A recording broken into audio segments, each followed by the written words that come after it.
Hi friends, நீங்கள் சேனலுக்கு புதுசாக இருந்தால் சப்ஸ்கிரைப் பண்ணிடுங்க. சப்ஸ்கிரைப் பண்ணாமல் யாராவது பார்த்துட்டு இருந்தீங்கன்னா மறக்காமல் சப்ஸ்கிரைப் பண்ணியிருந்தேன். ஸோ இந்த பதிவு வந்து டெல்டா மற்றும் தென் மாவட்டங்களுக்கான அறிக்கை.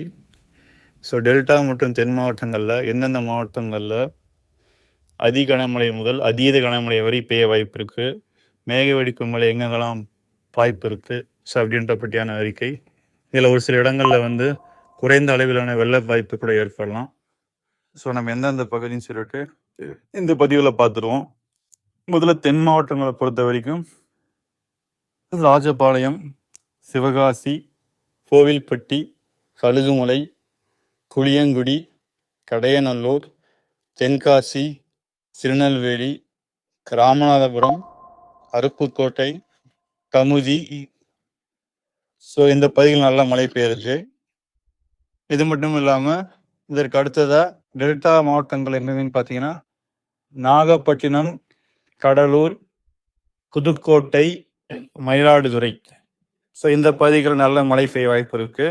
ஸோ இதற்கு அடுத்தது உடுமலைப்பேட்டை, அட்டகத்தி, உதகை மண்டலம்.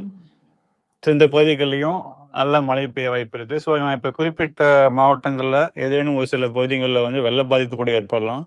ஸோ இங்கே இருக்கக்கூடிய மக்கள் வந்து கவனமாக இதற்கு ஏற்றால் போல் வந்து நீங்கள் உங்களை தயார் பண்ணிக்கோங்க.